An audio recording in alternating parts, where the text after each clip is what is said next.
આજના આ વિશ્લેષણમાં સ્વાગત છે. સીધી જ વાત કરીએ રાજસ્થાનના એક એવા પ્રાચીન શહેરની જેનું નામ જ ખરેખર એક બહુ મોટી ઐતિહાસિક વિડંબના છે. ઇતિહાસમાં જેને ક્યારેય ન જીતી શકાય તેવું માનવામાં આવતું હતું, પણ વાસ્તવિકતા સદીઓ સુધી આ શહેર અનેક શાસકો અને સામ્રાજ્યો વચ્ચે હાથબદલું થતું રહ્યું.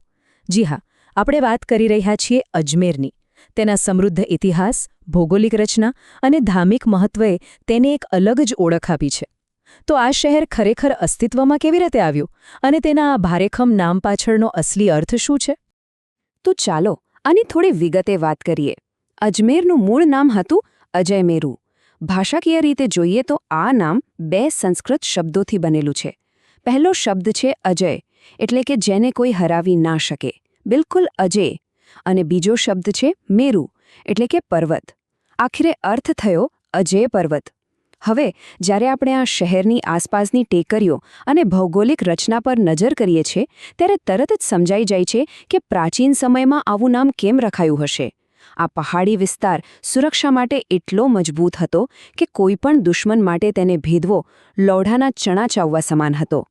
હવે પ્રશ્ન એ થાય કે આ અજય પર્વતની સ્થાપના બરાબર ક્યારે થઈ? તો ઇતિહાસકારોમાં આ અંગે એક રસપ્રદ ચર્ચા જોવા મળે છે.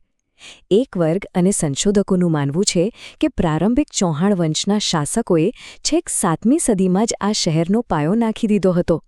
બીજી તરફ અન્ય ઐતિહાસિક પુરાવાઓ દર્શાવે છે કે 11મી સદીમાં ચૌહાણ રાજા અજયદેવ અથવા 12મી સદીમાં રાજા અજયરાજ દ્વારા આની સ્થાપના કરવામાં આવી અને તેમના નામ પરથી જ આને અજમેર કહેવાયું. સાલવારી ભલે ગમે તે હોય, પણ એક વાત 100% સ્પષ્ટ છે કે આ શહેરનો મજબૂત પાયો ચૌહાણ શાસકો દ્વારા જ નાખવામાં આવ્યો હતો. વિભાગ 1: ચૌહાણ વંશ અને તારાગઢ, સુરક્ષા અને સ્થાપત્ય. અને આ બાબત ખૂબ જ સુંદર રીતે દર્શાવે છે કે કેવી રીતે રાજા અજયપાલ ચૌહાણે આ શહેરની સુરક્ષા વ્યવસ્થાને એકદમ નવા જ શિખર પર પહોંચાડી દીધી. તેમને શહેર પાસે એક અત્યંત વિશાળ અને મજબૂત કિલ્લો બનાવ્યો, જેને આપણે આજે તારાગઢ કિલ્લા તરીકે ઓળખીએ છીએ. સૌથી કમાલની વાત એ છે કે આ તારાગઢને ભારતનો સૌથી પહેલો પહાડી કિલ્લો એટલે કે નંબર 1 હિલ ફોર્ટ માનવામાં આવે છે.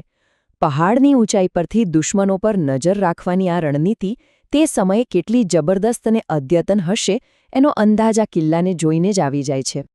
ત્યાર પછી 12મી સદીમાં રાજા અજયરાજે આ અજય પર્વતના વિકાસમાં બહુ જ મોટી ભૂમિકા ભજવી. તેમણે માત્ર કિલ્લાથી સંતોષ ન માન્યો, પણ આખા શહેરની કિલ્લેબંધી મજબૂત કરી, પાયાના અનેક નાના મોટા કિલ્લાઓ બનાવ્યા અને સાથે જ ધાર્મિક આસ્થાના પ્રતીક સમાન ભવ્ય મંદિરોનું નિર્માણ પણ કરાવ્યું. ખરા અર્થમાં રાજા અજયરાજની આ જ મહેનત હતી જેણે ભવિષ્યના મહાન શાસક પૃથ્વીરાજ ચૌહાણ માટે એક અત્યંત શક્તિશાળી સામ્રાજ્યનો મંચ તૈયાર કરી આપ્યો.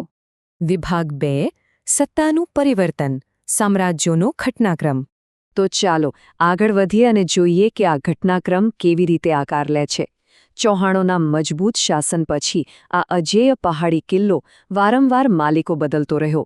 12મી સદીમાં એક બહુ મોટો વળાંક આવ્યો, જેણે મોહમ્મદ ઘોરીએ પ્રખ્યાત શાસક પૃથ્વીરાજ ચૌહાણને હરાવીને અજમેર પર કબજો કર્યો. પણ આ તો માત્ર શરૂઆત હતી.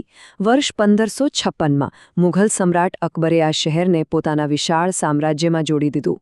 પછી 18મી સદી આવતા સુધીમાં મરાઠાઓએ પોતાની તાકાત દેખાડી અને અજમેર પર પોતાનો ઝંડો લહેરાવ્યો. અને છેવટે 1818માં બ્રિટિશ ઈસ્ટ ઇન્ડિયા કંપનીએ મરાઠાઓ પાસેથી આ શહેર આંચકી લીધું.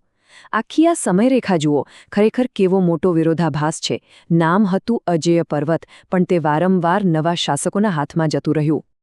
અને હા, આ મોટા સત્તા પરિવર્તનો વચ્ચે મોહમ્મદ ઘોરી અને મુગલોના શાસનની મધ્યમાં દિલ્હી સલ્તનતનું યુગ પણ અજમેરે જોયો છે.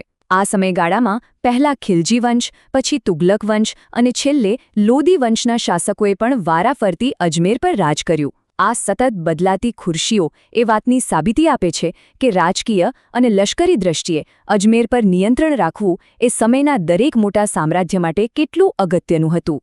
વિભાગ 3: અજમેર, સાંસ્કૃતિક સંગમ, હિન્દુ-મુસ્લિમ વારસો.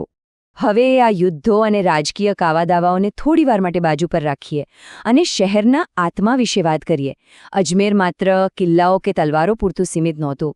હવે અહીં જે ખરેખર રસપ્રદ બાબત છે તે એ છે કે આ શહેરનું ધાર્મિક આકર્ષણ રાજકારણની લડાઈઓથી ક્યાંય ઉપર હતું. અહીં આવેલી પ્રસિદ્ધ સૂફી સંત ખ્વાજા મોઇનુદ્દીન ચિશ્તીની દરગાહ એક એવું પવિત્ર સ્થાન બની ગયું જેણે મુગલ શાસકોને તો વિશેષ રીતે આકર્ષિત કર્યા જ, પણ સાથે સાથે સામાન્ય પ્રજા માટે પણ શ્રદ્ધાનું બહુ મોટું કેન્દ્ર બની ગયું. અલગ અલગ ધર્મના શાસકો આવતા રહ્યા, પણ આ ધાર્મિક સ્થાનનું મહત્વ ક્યારેય ઘટ્યું નહીં. ઉલટાનું તે લોકો વચ્ચે એકતાનું એક મોટું પ્રતીક બની ગયું. તેથી સૌથી મહત્વનો મુદ્દો એ છે કે અજમેરનો ઇતિહાસ બે બિલકુલ અલગ વાર્તાઓ કહે છે. એક બાજુ ભૌતિક વિજય છે, જ્યાં પથ્થરની દિવાલો અને કિલ્લાઓ સલ્તનતો, મુઘલો, મરાઠાઓ અને અંગ્રેજો દ્વારા વારંવાર જીતાઈ ગયા. પણ બીજી બાજુ તેની સાંસ્કૃતિક અજેયતા છે. શાસકો ભલે ગમે તેટલા બદલાયા, પરંતુ અજમેરમાં હિન્દુ અને મુસ્લિમ સંસ્કૃતિઓનું જે સુંદર મિશ્રણ ઊભું થયું તે હંમેશા અતૂટ અને સ્થાયી રહ્યું. આ એવો સાંસ્કૃતિક વારસો છે જેને કોઈ તલવાર કે કોઈ સેના ક્યારેય પણ હરાવી શકી નહીં. આજના વિશ્લેષણના અંતે એક બહુ જ ઊંડો વિચાર મનમાં આવે છે. ઇતિહાસમાં અજય મેરુ તરીકે ઓળખાતા આ શહેરની સાચી અજયતા આખરે હતી શેમાં?